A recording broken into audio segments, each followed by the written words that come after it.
পরিপূর্ণ ভারতীয় সংস্কৃতি ও বিজয়নগর সাম্রাজ্যের স্থাপত্য ভাস্কর্যের আদলে নির্মিত অপূর্ব লেপাক্ষী মন্দিরটি ভারতের অন্ধ্রপ্রদেশ রাজ্যের অনন্তপুর জেলায় অবস্থিত।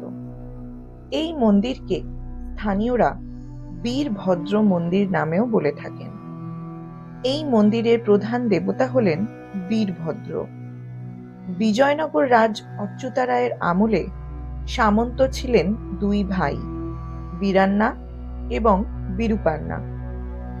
কথিত আছে ষোড়শ শতাব্দীতে এই দুই ভাই বীরান্না ও বিরূপান্নার প্রচেষ্টায় অনন্য সুন্দর এই মন্দিরটি নির্মিত হয়েছিল। স্থানীয় ভাষায় লেপাক্ষী শব্দের অর্থ হল রাইজ বার্ড, অর্থাৎ ওঠো পাখি। কথিত আছে রাবণ যখন সীতাকে হরণ করে নিয়ে যাচ্ছিল লঙ্কায়, তখন নাকি জটায়ু ঠিক এই জায়গাতেই রাবণকে বাধা দিয়েছিলেন।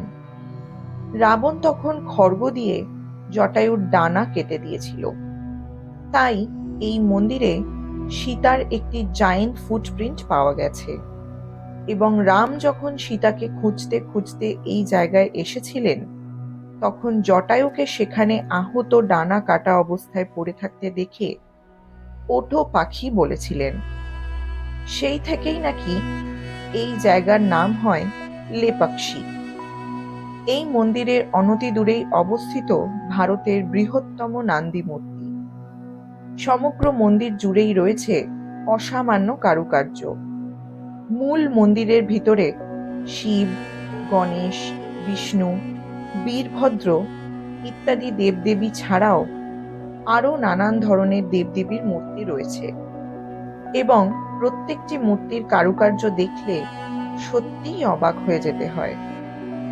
তাছাড়া এই বৃহৎ প্রাচীন মন্দিরটিতে আরও একটি আশ্চর্য জিনিস রয়েছে, তা হলো একটি ঝুলন্ত থাম, হ্যাঙ্গিং পিলার। ষোড়শ শতাব্দীর এই বহু প্রাচীন মন্দিরটিতে মোট ৭০টি পাথরের থাম রয়েছে এবং প্রত্যেকটা পিলারের গায়ে অসামান্য কারুকার্য খোদাই করা মূর্তি বিদ্যমান। তবে অবাক করার মতন বিষয় হলো এখানে এমন একটি পিলার আছে যেটি কিনা মাটি স্পর্শ করেনি। মাটি থেকে প্রায় ১ ইঞ্চি ওপরে এসে শেষ হয়ে গেছে পিলারটা, যার মধ্যে দিয়ে আপনি অনায়াসে গলিয়ে দিতে পারবেন এক টুকরো কাপড় বা কাগজ। নিজে চোখে না দেখলে সত্যি বিশ্বাস করা খুব কঠিন। এই হ্যাঙ্গিং পিলার নিয়েও কথিত আছে বেশ কিছু কথা। ১৯১০ সালে বিদেশ থেকে আগত আর্কিটেক্টদের একটি বড় টিম যন্ত্রপাতি নিয়ে বীরভদ্র মন্দিরে মাপজোক করছিলেন। ৭০টি পিলারের উপর ভর করে সম্পূর্ণ মন্দিরটি দাঁড়িয়ে আছে। হঠাৎই তাদের মধ্যে জনৈক কোনো একজনের চোখে পড়েছিল সেই ঝুলন্ত পিলারটির দিকে। তিনি দেখলেন কোনো কিছুর ওপর ভর না দিয়ে একটি পিলার মাটি থেকে ঝুলন্ত অবস্থায় দাঁড়িয়ে রয়েছে। তিনি ভাবলেন হয়তো কখনো কোনোদিন কোনো ভূমিকম্পের কবলে পড়ে মাটি থেকে পিলারটা ছেড়ে গেছে।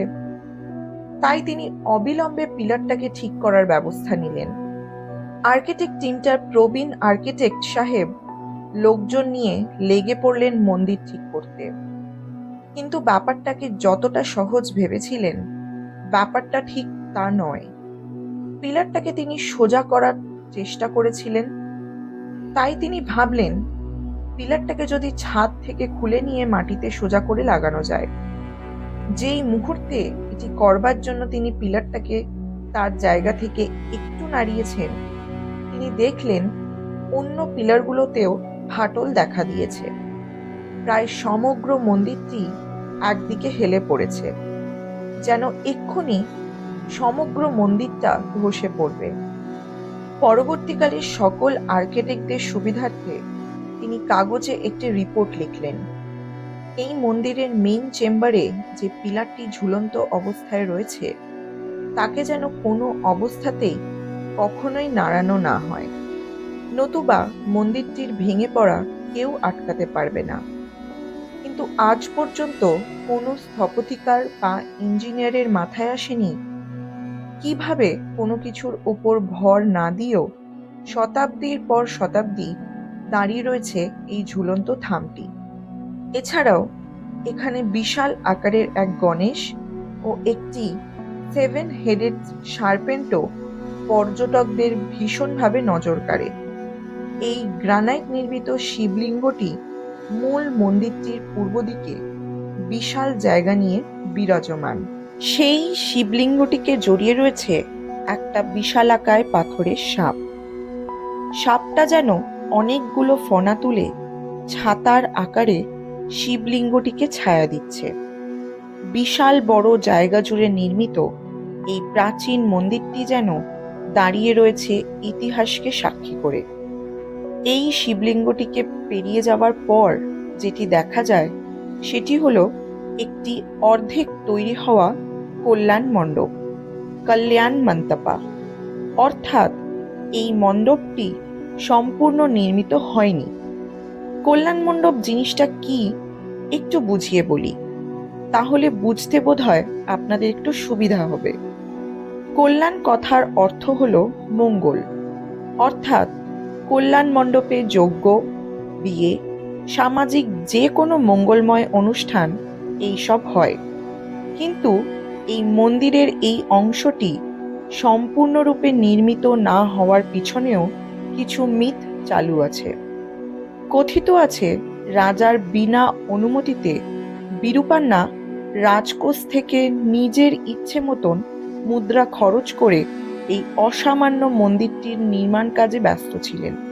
রাজা অচ্যুতারায় যখন জানতে পারেন শুধুমাত্র এই মন্দিরটি নির্মাণ করতে গিয়ে তার রাজকোষ প্রায় শূন্য, তখন তিনি অত্যন্ত রেগে গিয়ে বিরূপান্নাকে অপমান করেন এবং তিনি তার চোখ উপড়ে নেবেন এমন কথাও বলেন।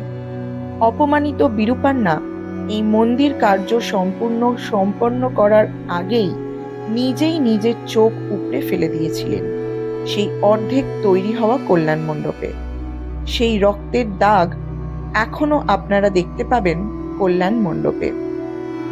শুভ কাজ সম্পন্ন হওয়ার জায়গায় এই রকম রক্তের চিহ্ন থাকার দরুন রাজা অচ্যুতারায় এই মণ্ডপটি আর সম্পূর্ণ করেননি এবং সেই থেকে এখানে আর কোনো শুভ কাজ সম্পন্ন হয় না।